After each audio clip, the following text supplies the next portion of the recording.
Welcome to Agsolutley Fabulous. My name is Gillian Fennell, also known as Station Mum 101. I love everything about agriculture, especially the people and especially communicating about what makes Australian ag so special. And I'm Katja Williams, a beef, cattle and cropping farmer from Dubbo, New South Wales. And I love all things ag, and I'm also known as the ultimate farm wife. Together, we are Agsolutley Fabulous, and we are talking all things agriculture beyond the headlines. And we can't wait to give our opinion to you, and we hope you enjoy it. So let's get into today's episode.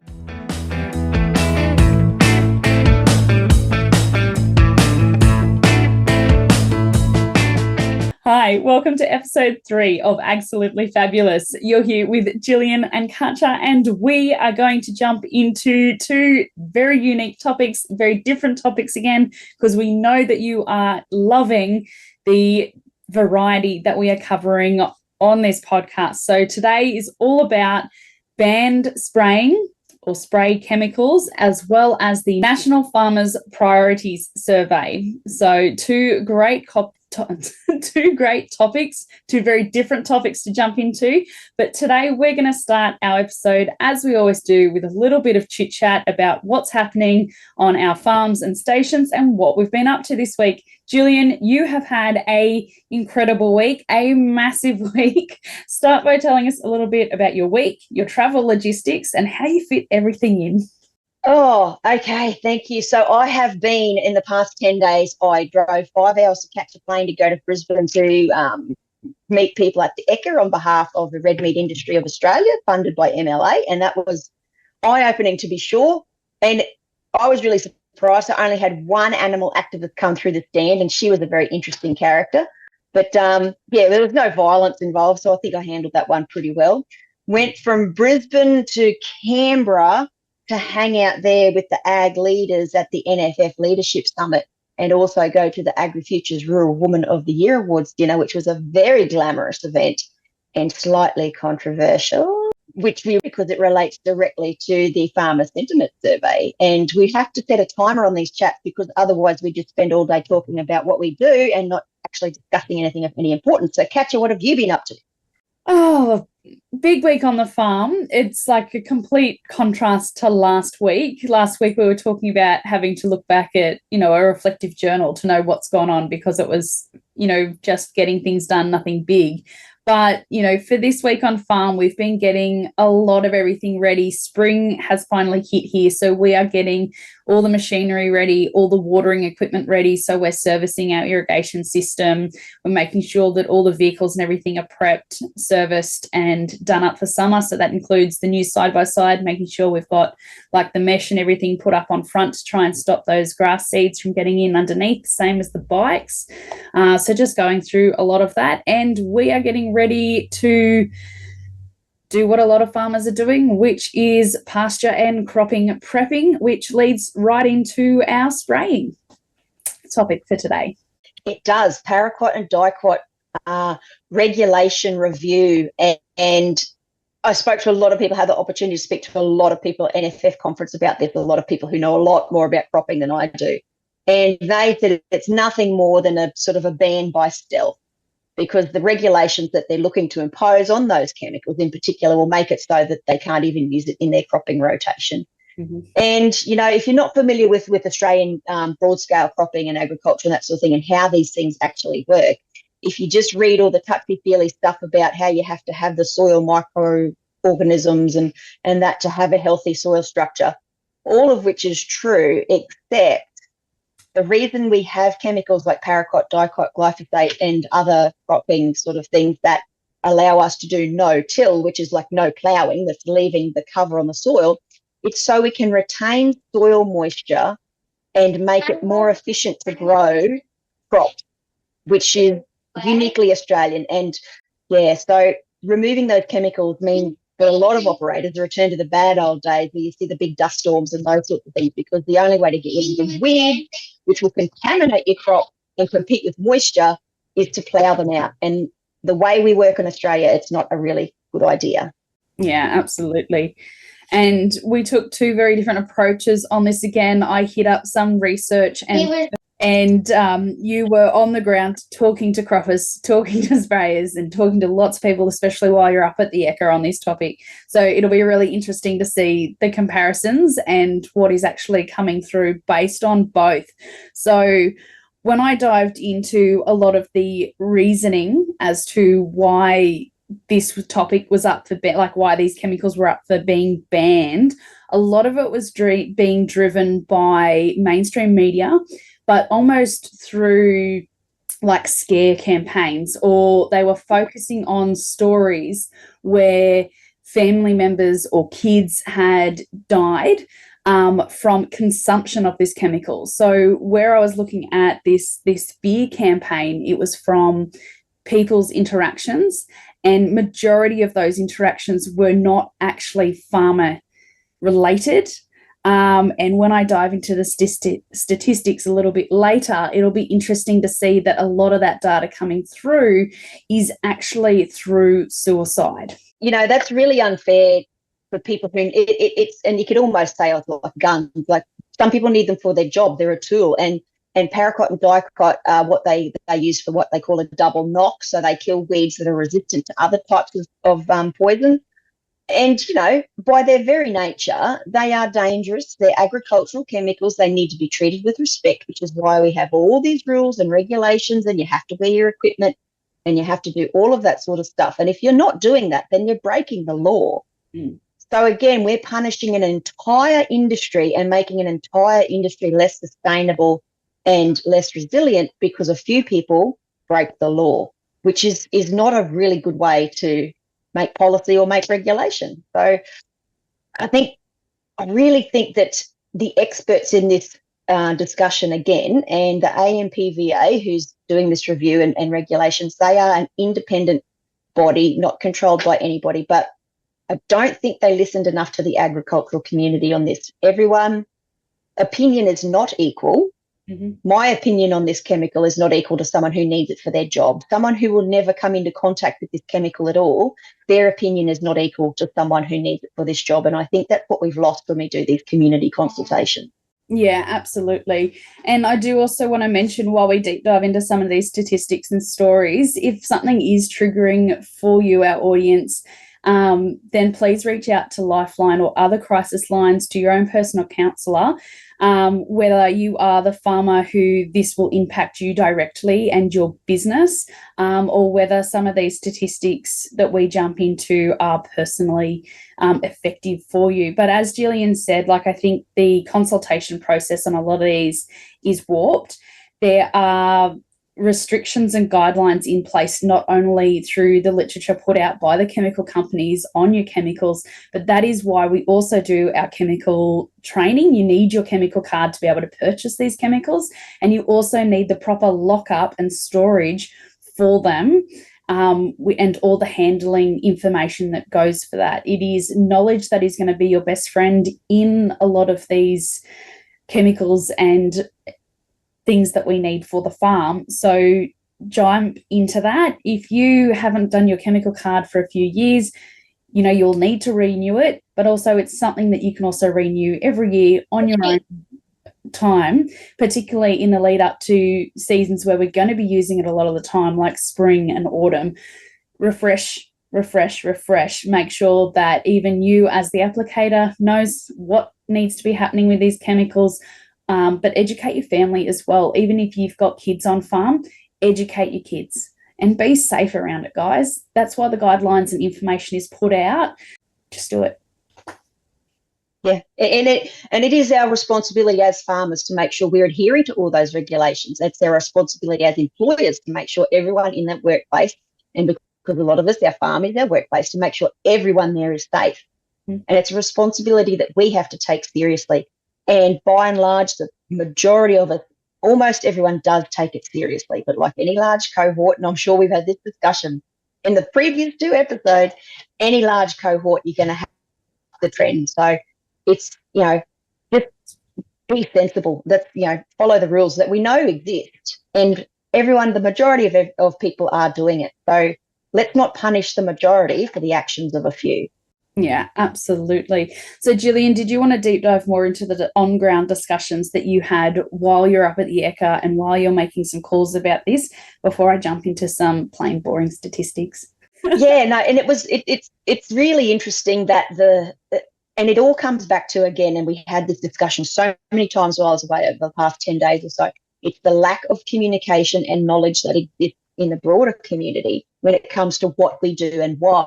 Because, and I've said this many times before too, a lot of our communicators and leaders in agriculture are arrogant and ignorant of their customer base and the consumers of their product, and they don't engage in a positive way, which is why my time at the ECA stand was so good. I personally spoke to nearly 1,500 people and had one negative interaction out of all of that. So that's why these things exist. And, I think too often we try to take the sort of PR route of saying, oh, no, it's not harmful and it's this and it's that. We need to acknowledge that some of the things that we use can be harmful if used incorrectly, but the majority of us don't use it incorrectly, and it is a safe practice, because the benefits that we get from using these chemicals means that we don't have to plough up heaps of stuff. We'll keep our topsoil intact. It gives us greater flexibility and allows us to retain moisture. And the other part of the conversation I was having was all of this push for chemical regulation and those sorts of things are coming from the EU. So they are a very powerful influence on our policy space at the moment.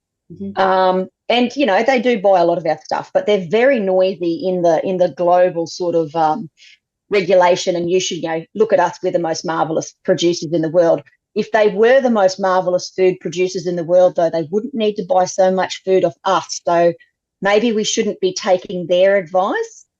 And they're saying, oh, well, we don't use this chemical, so you're not allowed to use it either. Farming in the EU and farming in Australia are two entirely different scenarios. If they were the same, the people who rolled up on the first fleet wouldn't have nearly starved to death when they arrived. It took them, 50 or 60 years, 150 years to be really efficient, but it took them a long time to figure out how to grow food in Australia efficiently. And once we figured that out, we became an unstoppable food-producing nation, a powerhouse of agriculture. And we did that not by listening to what the EU said, but by figuring stuff out that works for our environment and our circumstances. And I think our government, when it has these discussions on the global stage, needs to be a little bit more forceful about making that point back to these people who try to push their regulations and rules onto us. Because it'd be very rude for us to go to the EU and say, well, in Australia, we do X, Y, and Z, so you guys should do that here. I don't think they'd take very kindly to that. So why are we doing it here? And I don't think they take into account the geographics and, the population counts for that as well, because, they've got smaller farm sizes, they've got higher populations, a lot of different things that don't necessarily come straight across to or is relevant to Australian farming in that comparison either. Yeah, most of our broad-scale cropping isn't carried out in peri-urban or semi-urban areas. It's in distinct agricultural regions.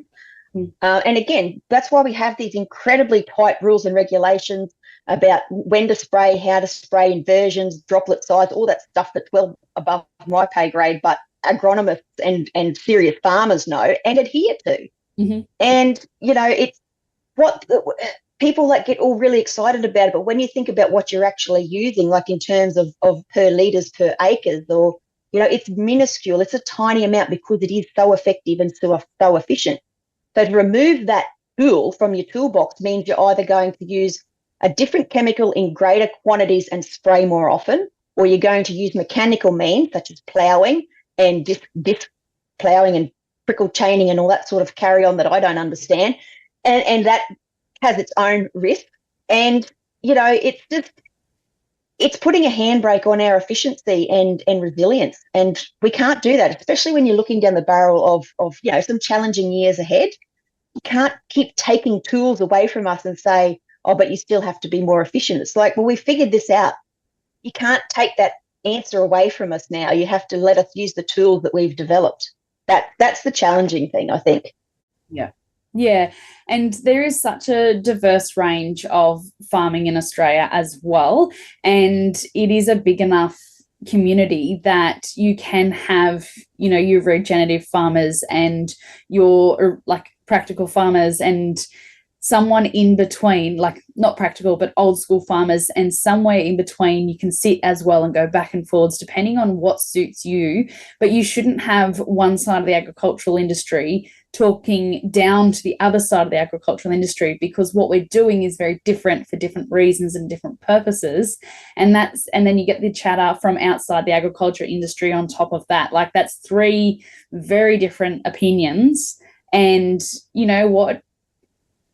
Does it matter? Like, there's a reason that you're doing. And I think this always comes back because we're always told, oh, this is what the consumer's worried about and this is what the consumer thinks about. And this, again, came up at the NFF conference. Like, a lot of these surveys are done by NGOs, so non-government organisations, so like charities and those types of things. And they get a group of people in a room and they say, are you worried about your children's future? And they say, yes. And are you worried about your food comes from? And they say, yes. And would you like to see, you know, chemical use stopped? And they go, yes, because they don't even know anything, but they just think chemicals are bad, even though everything is literally a chemical. But that's another issue that's never going to be solved. And so they put out these reports, and then they go to government and they lobby and they say, well, the public want to see less chemical usage, and the government gets all worried that they're not going to win the next election. So they start making all these policies and regulations that impact on us. When the consumer goes to the supermarket, they give no shit. Yeah. The price is the only thing that matters. Yeah. So they take those tools away from us that stop us from making cheap food, cheap, safe food, because all our food in Australia is safe unless you're drinking raw milk. And I have had that, we had that discussion before. All our food in Australia is safe. It has to be, that's the law. And if you don't comply, you get in a lot of trouble. And that's what we're doing. We are making safe, affordable food, not just for us, though, but for millions of people overseas. So let us do that. We do it really, really well. Stop trying to make rules and regulations that stop us from feeding people affordably.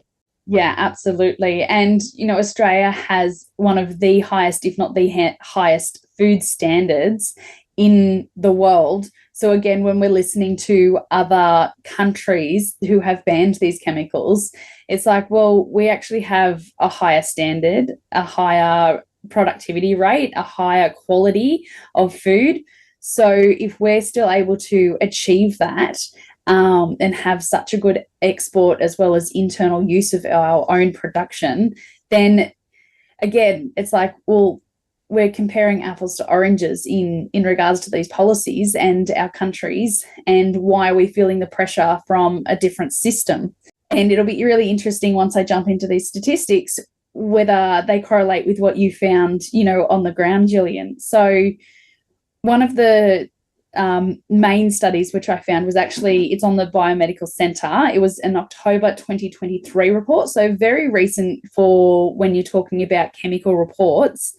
And it was predicting mortality in paraquat poisonings through clinical findings with a focus on pulmonary and cardiovascular system disorders. So what that means is if you get poisoned by this chemical, they're most likely going to be the two systems which are impacted the most, which is why it's a focus of this study. So out of 148 participants, 75.7% were males, with the average age of 37, and 19.2% of the participants had a pre-existing drug abuse history. 71.8% had psychiatric problems, and 14.3% who were involved in this study, so these are people who were poisoned by these chemicals, were attempting suicide. Again, guys, if you are listening and any of this is triggering, please reach out to Lifeline. Please reach out to counselling or some sort of health service for you. So we'll put it in the show notes. We'll put some contacts in the show notes for you. Yeah. Yeah. Of the study was ingested orally. So 87.1% was self-poisoning, 12.1% was accidental. So, and outlined in the actual reports, when you read into that, they were not following safe practice. They either didn't have their chemical card, or they didn't read and understand the chemical that they were using or the ratios they needed to be using it in. And point 7 was occupational use. Again, not following the regulations, which is stated by the chemical companies, stated by your agronomist, and stated by your chemical card when you need to do your study before you use these chemicals. It's really frustrating because there's, you can go underneath your kitchen sink and you can drink something that will kill you, and that's freely available on the supermarket shelf. You can go to your workshop, you can drink brake fluid, you can drink antifreeze. And these are not suggestions, by the way, so please don't take me up on these suggestions. But there's so many things that are freely available and are deadly, and we give it no thought. But because this has had, a lot of people who are really invested in us not using chemicals put the weight of their PR and their money behind it in making this a public issue, then they're trying to take this sort of well-regulated, very efficient chemical away out of our production system and again make us less efficient. And it is so incredibly frustrating that they target agriculture in this way over and over and over again. No one targets dry cleaners. There's plenty of stuff you can go to the dry cleaners and drink that would absolutely kill you. No one targets motor cars, because you can go and drink a litre of petrol and that won't be real good for you either. And we need to eat. Everyone needs to eat, and everyone deserves access to safe, clean, affordable food. And that's what we provide in Australia. We're really, really good at it. So why are people trying to stop those things being done? And this is the most frustrating thing. Like, you want to be a regenerative farmer, knock yourself out. But not everyone in Australia can and will do that, because it is still a free country, last time I checked. And the reason that we have these farming practices, they've been developed over many decades of trial and error and going broke and nearly going broke, and trials and proper academic trials, scientific trials by breeders and plant growers and the CSIRO and GRDC have all invested heaps of money in this. To then have those things taken away from you for no other reason, and this is very much like the live export, that people don't like it, is crazy. Why are we trying to interfere in other people's lives so much and stop people from doing their job? Absolutely. So, guys, if you aren't familiar with the chemicals that we're talking about, they are widely used within the agricultural community, predominantly for cropping. They kill the broadleaf weeds and grasses. So if you are doing, whether you're doing oats, wheat, some sort of broad cropping like that, lupins, it's the chemical you're going to use to try and increase productivity, decrease any cross-contamination, and it's going to give you a cleaner product at the end when you go into harvest. It does smell very strong. So it's not as if it's something that you can just miss. It is a strong smell. It is a very pungent smell. And a lot of people, yes, are very sensitive to it. So in a lot of cases, particularly in my over 70 interviews with the Ultimate Farm Wife now, when we do get on a conversation of, chemicals or having kids on the farm and safety talk around that, a lot of the wives will actually say, well, we know when spraying day is. So that will be a town day for us and the kids, because it is, you're bringing sometimes you're either doing it yourself or you're bringing contractors on farm, which adds extra farm movement. For a lot of people, their main machinery sheds, their main contact point, their main storage areas are near the house. So to reduce any of the incidences and safety that could happen on farm, whether that is vehicle collisions, having your kids not secured in the backyard or something like that, most of them will pick up their kids and take them into town, so they're not even there. And then they have a chat to the workers or they have a chat to their husband and the contractors about making sure that that chemical is put away safely before they get back to the farm. So they're reducing their own exposure, even if there is a little bit of wind drift. Again, safety cards, all the information, you're not allowed to spray over a certain amount of wind.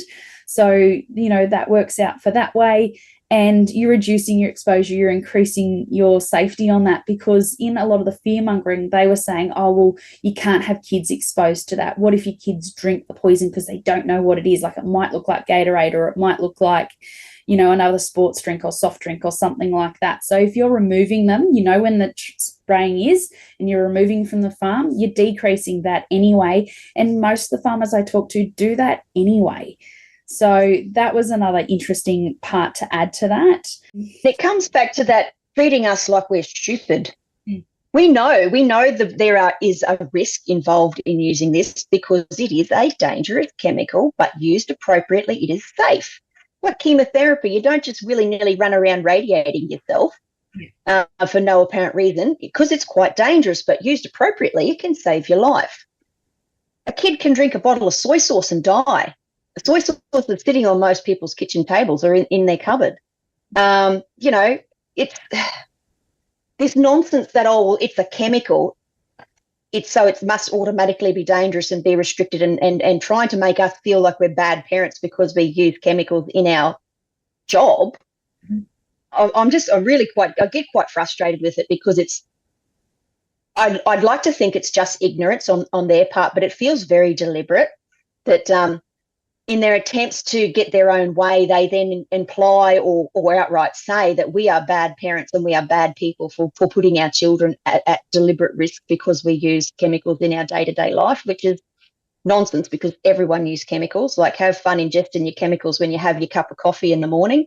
But yeah, I'm just so sick of it making it personal against anyone who's engaged in agriculture, because we might not agree, then automatically we're the bad guys because we do something that they don't like. But I don't know. And like a lot of people have said, and we'll get onto this when we start talking about the NFF farmer sentiment survey result. A lot of people say, oh, we don't feel like the public trusts us and they don't value us. But none of the survey said, oh, but the general public do. It's just annoys the minority. So which one is it? Like, we have to be pretty resilient and pretty optimistic by nature to remain farmers, because otherwise after one bad season you just pack up and go home. But when it feels like you can't even open a newspaper or listen to the news without someone else having another shot at what you do for a living, it does wear you down after a while. Yeah, it definitely does. So we will be wrapping this one topic up. So is there any final sentiments that you wanted to have on this, Gillian? I would encourage the AMPVA to have another very good, long, hard look at themselves about the results of this review and listen to those who are the experts in using it, because even though AMPVA does have scientists and those sorts of things, they don't actually use these chemicals on a day-to-day basis, whereas there are thousands of farmers who do, and they understand it very well and they need it for their job. So let's take this review back to the drawing board and develop a solution that makes sure everyone remains safe, but also allows us to continue to be sustainable, productive food producers. And I think my final note on that goes back to something that I've probably said in the last 2 episodes as well, and that is, if you are removing a product like this from the agricultural community from use, you touched on it as well, Gillian, they're going to have to use something else, which is probably going to be either more expensive, or they're going to have to use more of it more regularly. And that increases costs to the business, not only through the purchasing of it, but the delivery method, so spraying, and the bottom line of the business. So again, that will increase food prices. So if the consumer is wanting cheaper food at a higher quality, as they are demanding from us and have for quite some time, then guys, you've got to draw a line with practicality. You've got to work out that, can I have my cake and eat it too? Because if I am attacking the industry for something on this topic, you're going to have to pay more at the checkout, because costs of production are going to go up. And I think that's probably where I want to leave that there as well. Yeah, again, like we've said before, it's policy made from a position of privilege that punishes the less fortunate and vulnerable amongst our society. And we can't continue to operate like that. No. So before we jump into topic 2 for today, Gillian, we would like to go through some of the amazing participation and interaction that we have had with our AgFab community. So lots of comments, lots of messages, lots of great interaction. We had one listener write in and say, I thought you picked 2 great topics, very diverse and something that should be talked about. Then, Gillian, you spoke to the Ag Watchers during the week as well. So they are another podcast. So, Gillian. The Ag Watchers boys, they were very complimentary of your editing skills, Katja, because they don't do any editing, which is fine, which is fair enough because that's their vibe. But, yeah, they said, oh, it just sounded, couldn't even tell it had been edited. And I said, well, there was a lot of, internet breakdowns that went, and you fixed that completely, seamlessly. And so, yeah, that was great. Oh, look, it's coffee time. And getting feedback is always hard, but we're not just I cop this a bit. I don't know if you do, but I'm just self-promoting and I'm attention seeking and everything. But we want to make something that's actually of value to the ag and urban communities to sort of, have these conversations and bring these issues out and talk about them in a sensible way without calling each other names and those sorts of things. So we do want the feedback. So please give it. But if you're just going to be a prick, we don't want to hear that. But I'll publish it and make fun of you. So guys, keep interacting with us. We are on all major social platforms as well as over on YouTube. And I did want to read out one more message, which was from another listener. And their comment is specifically on the Farmer's Daughter article we covered in episode 2. So they said, just listened to Agsolutley Fabulous podcast. Well done. And as for the other 90% of daughters, they smile and wave and eventually say, fuck it, we're going our own way. Or maybe that's just me. So guys, anytime that you are listening to one of our episodes, jump on the relevant social tiles, give us some comments, tell us what you're up to, or send us a private message because we love hearing these conversations. We really enjoy hearing the feedback. It lets us know where you are on these topics. It makes us know whether we're heading in the right direction. And if you have any articles, research studies, or anything you want to discuss agriculture beyond the headlines, reach out to us because we would love to add that to our list of topics that we're going to be adding or discussing in the future. So with all of that said, Gillian, let's jump into article number 2.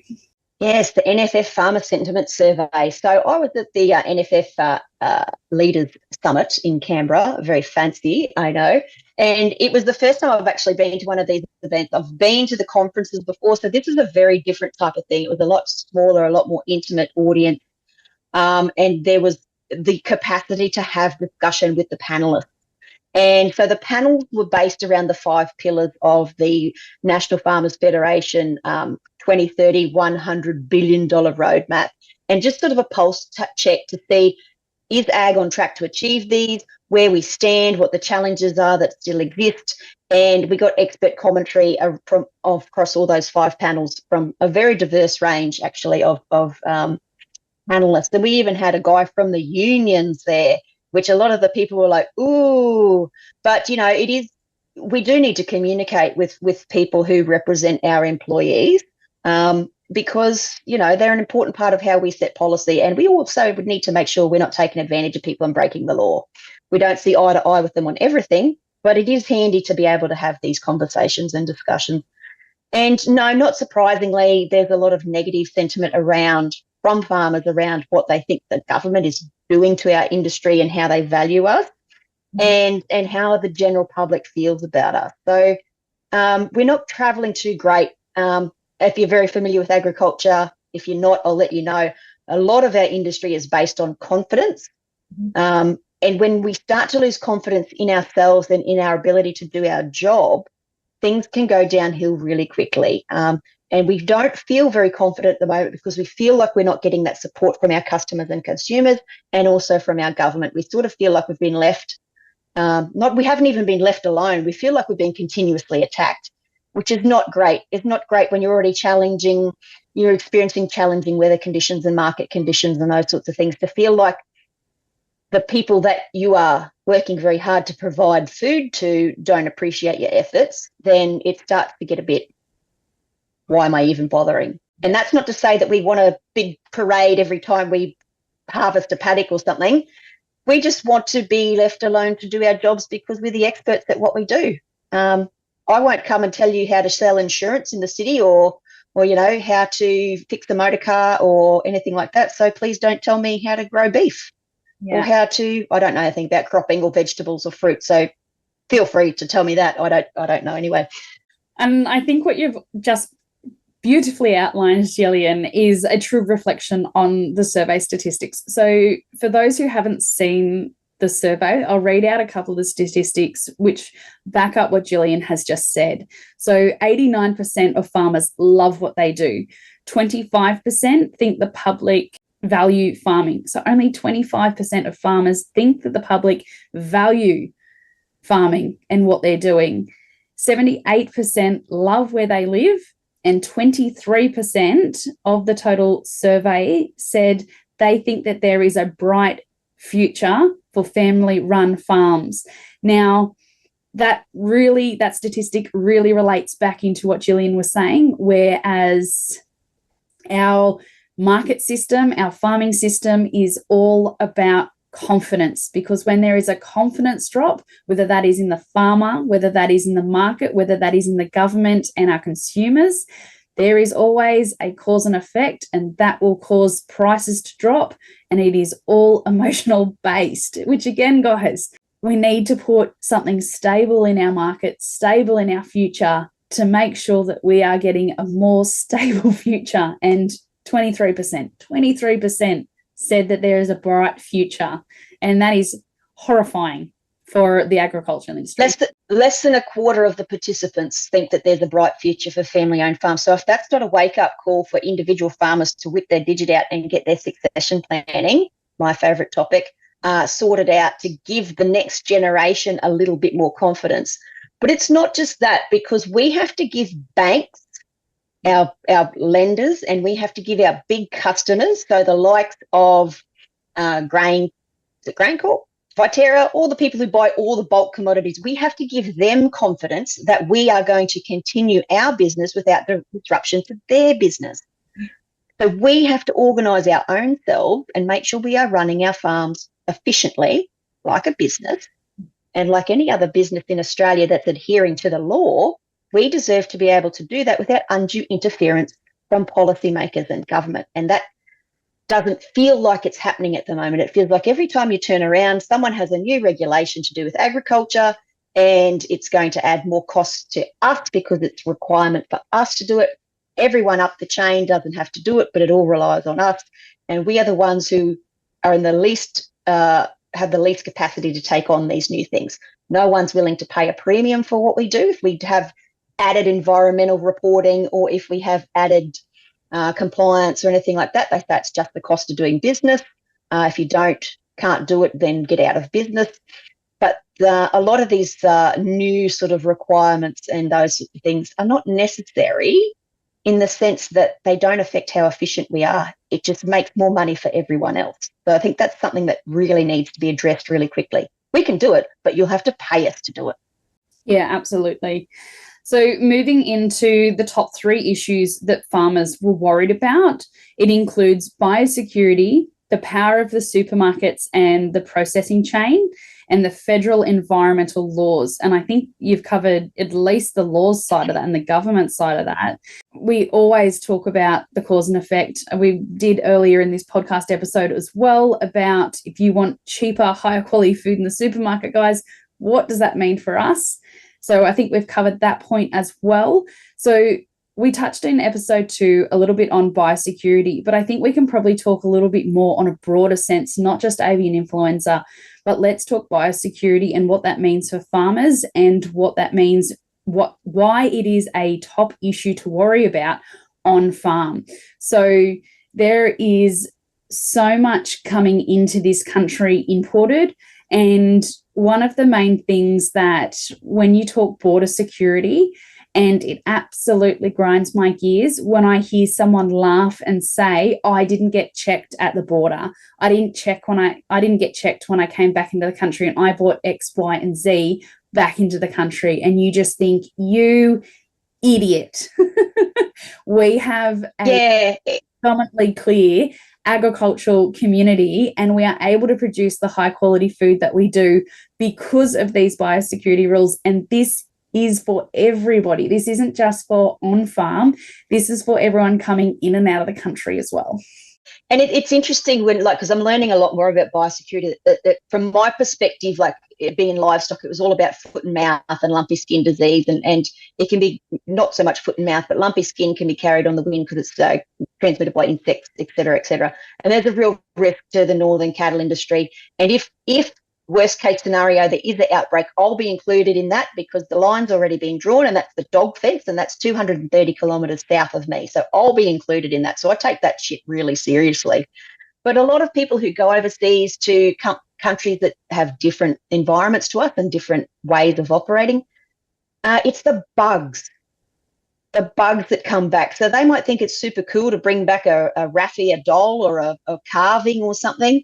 And it could be full of eggs, and it could be sitting on your mantelpiece, and those bugs will breed, and they'll get out and they'll hang out in your backyard fruit tree, and then they will spread, and then you've decimated an entire industry because you couldn't help yourself but bring back an ugly piece of trash from your holiday. So be really careful about what you're bringing into Australia and declare it. Like they can treat it for you. They put it in a bag and spray it, and you get it back and those sorts of things. But is your knick-knack worth an entire industry and worth devastating the lives of thousands of people? Think about that when you go on holidays. Is my hiking tour around a free-range pig farm in an area that has foot and mouth disease, I don't know, name a country, Nepal or somewhere like that, and keeping those shoes and bringing them back to Australia, is a $100 pair of shoes worth an entire industry of livestock, every single livestock species in Australia? Is it worth impacting that? We're not asking you to, not go anywhere. We're just asking you to respect what we do. And I came under a little bit of, some people got very sad because I don't like the idea of people taking photos in crops because it's canola season down south. I've just been down to mum and dad's farm, and I jokingly said if I was in cropping, I wouldn't plant canola because I couldn't, bear the thought of the tourists in it all the time. And a lot of people who aren't farmers think that that's a very nasty thing to say, because it should, we should be glad that people take photos in our crops. No, thank you. Because again, biosecurity, we don't know where their shoes have been. We don't know what's on their clothes. We don't know where they've been. And then they're marching through a food crop. Yeah. There's a reason why we think biosecurity is a big deal. We're not doing it to be mean or nasty. It's our livelihood. It's the livelihood of every farmer in Australia. And farmers themselves need to take it a bit more seriously too, because we get very casual about it because we think we can't be the problem. But if you're casual about it, you are part of the problem. Yeah. And I think it'll be interesting to see if people agree with me on this statement. But I think it was approximately 5 years ago, they moved biosecurity for farms back onto the farmer. So the auditing, all the system checking, everything like that is now put back on the farmer. So the farmers have to do their own biosecurity reports. They have to do their own maintenance. Guys, if you haven't done your own biosecurity stuff, the LLS has a great information pack on that. I'll see if I can find it and link it below.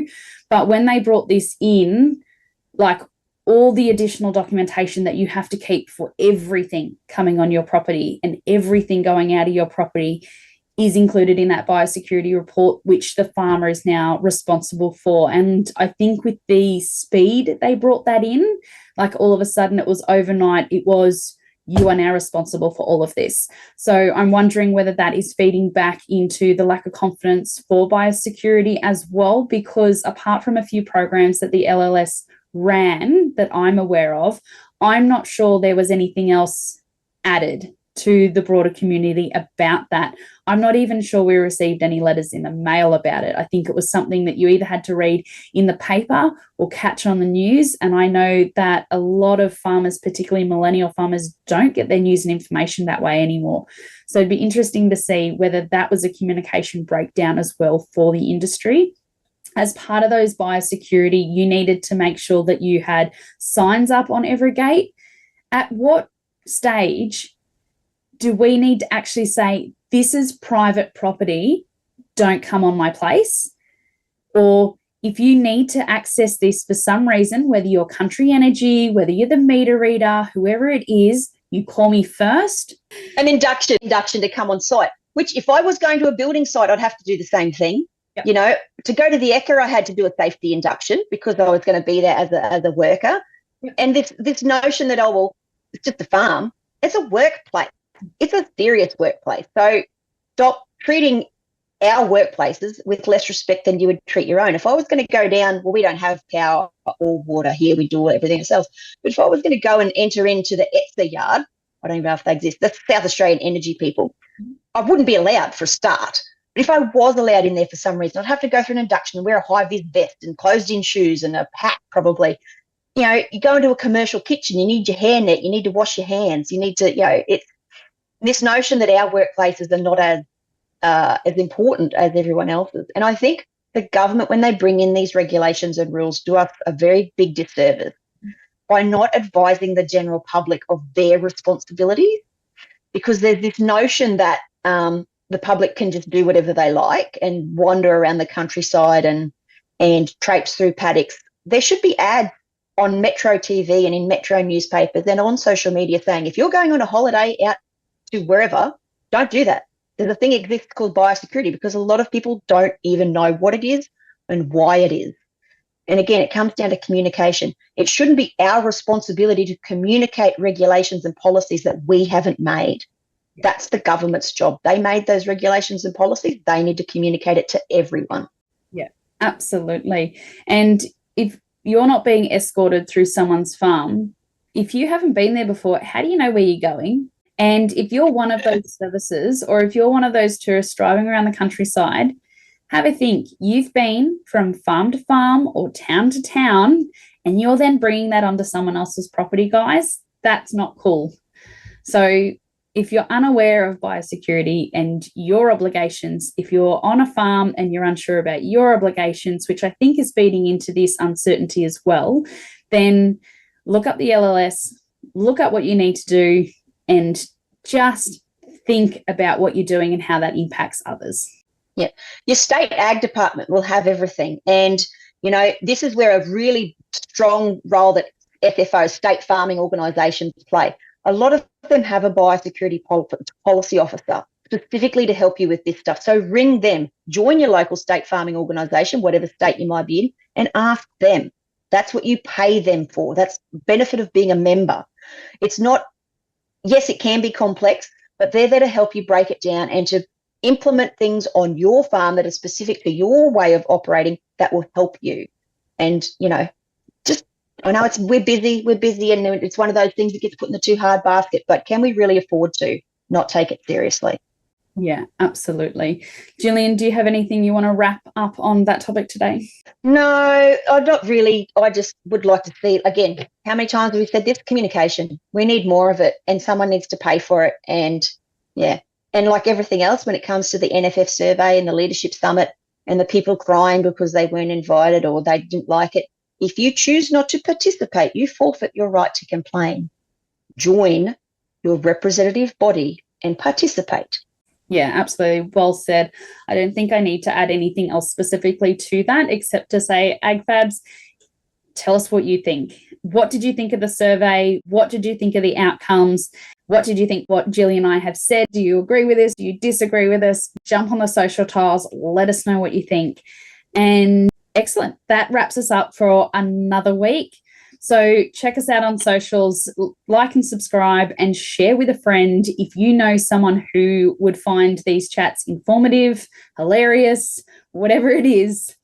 Make sure you're sharing the love, guys, because we'd love to hear from you and we'd love you to join along and send in those article and news articles and news. I want an urban listener. I want someone from inner city Melbourne or Sydney or Brisbane to reach out and say, I listened to your podcast, and they, I want them to tell us what they thought. Right, so if you can be our very first urban listener, and we might even have a special prize for you if you were the first urban listener to contact us. I'll make sure you get something cool.